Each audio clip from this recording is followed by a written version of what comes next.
त्याला कसं काय म्हणजे झालं ना त्यांचं, काय बोला? झालं आता वेगळा तू विषय. उशिरा आलास, चला त्यांच्या तू उशिरा आला, झाला विषय. आता हे सेंटर तू थोड्या वेळाने विचार. आता हे साहेब विचार दुसरा विषय.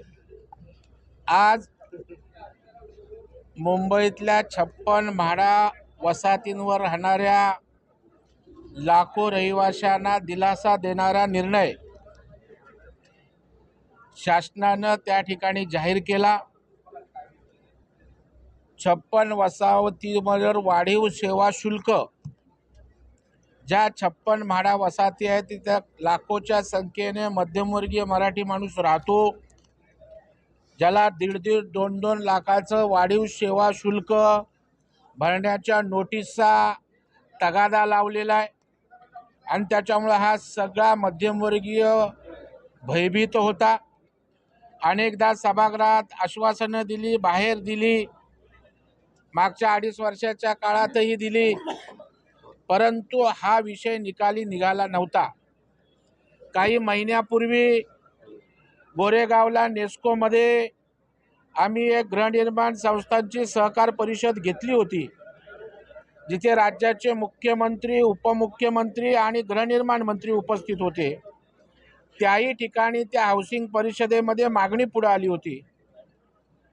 मी प्रसाद लाड त्याचा सातत्यानं पाठपुरावा करत होतो आणि आज राज्याच्या मुख्यमंत्री, उपमुख्यमंत्र्यांशी वारंवार त्या ठिकाणी चर्चा केल्यानंतर आज गृहनिर्माण मंत्र्याने निवेदनाद्वारे जे पहिलं 50% केलं होतं ते पूर्णपणे आता वाढीव सेवा शुल्क, मला वाटतं 350-400 कोटीचं बर्डन, 374 कोटीचं बर्डन शासनावर येतं आहे.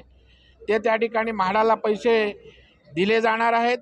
आणि अशा प्रकारचे एक क्रांतिकारी सर्वसामान्यांसाठी निर्णय, कारण नोटीस आली की त्या ठिकाणी मध्यमवर्गीय माणूस घाबरायचा, 1.5-2 लाख त्याच्यासाठी मोठी रक्कम होती. आणि तो आज निर्णय गृहनिर्माण मंत्र्यांनी, मुख्यमंत्री एकनाथरावजी शिंदे साहेब, उपमुख्यमंत्री देवेंद्र फडणवीस साहेब यांच्या आदेशाने त्या ठिकाणी जाहीर केला. मी राज्य सरकारचं या ठिकाणी मनापासून अभिनंदन करतो.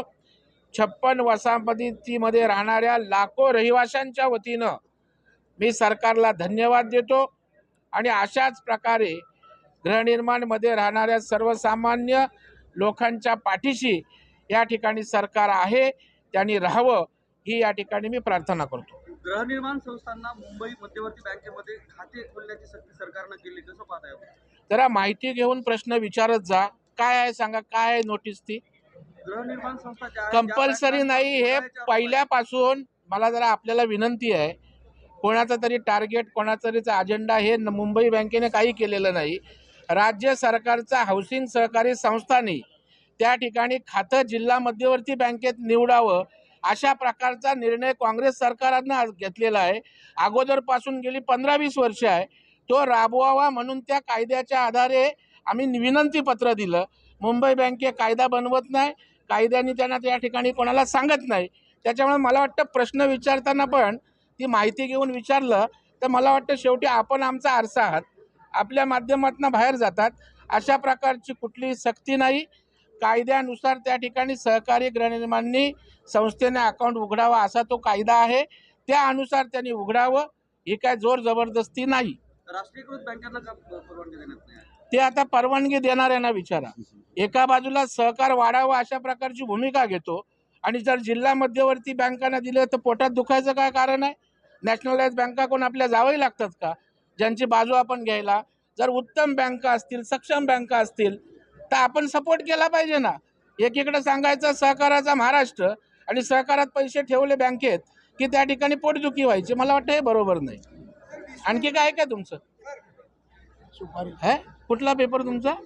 चॅनल मॅक्स त्यांनीच छापलंय, बाकी कोणीच नाही आणलेलं कुठे.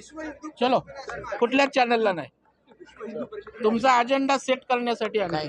विश्व हिंदू परिषदेने अशी मागणी केली आहे की जे दान मंदिरामध्ये येतं ते हिंदूच्या कल्याणाकरिता वापरलं जावं, त्याचा उपयोग दुसऱ्या कारणांसाठी होतो.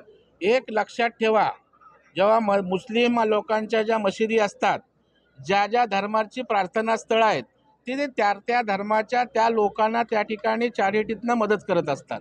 आणि मग जर अशा प्रकारची विश्व हिंदू परिषदेने भूमिका घेतली असेल तर ती स्वागतार्ह आहे. हिंदू मंदिरं असतील त्यांच्या दानपेटीत जर पैसे आले तर त्या ठिकाणी काय मुस्लिम लोक येऊन त्या दानपेटीत भरघोस मदत करणार आहेत का? मग जे मंदिर आहे, जो समाज आहे, त्या समाजाच्या उन्नतीसाठी जर त्याचा उपयोग झाला तर मला वाटतं त्याचं स्वागतच केलं पाहिजे. प्रत्येक समाज, प्रत्येक धर्म अशा प्रकारे आपल्या आपल्या लोकांच्या उन्नतीसाठी, विकासासाठी काम करत असतो. सरकारी नियंत्रण नसलं पाहिजे, त्यांचं असं म्हणणं आहे की सरकारी नियंत्रण नसलं पाहिजे त्या सगळ्या याच्यावर, म्हणजे मंदिराचे दान. नाही, असं काय सरकारी नियंत्रण नाही आहे ना. आता प्रत्येक समाज, प्रत्येक संघटना आपलं मत आहे, आपली मागणी मांडत असतो आणि ती मागणी आम्हाला योग्य वाटते. ठीक आहे, हे तुम्हाला तुमच्या ग्रुपवर पण पाठवतो. आपण व्हॉट्सअप ग्रुपवर आहोत ना, पाठवतो. आणि व्हिडिओ पण हा त्याला टाकतो की तुम्हाला सगळ्यांना भेटेल. काय आहे? तुम्हाला माहित आहे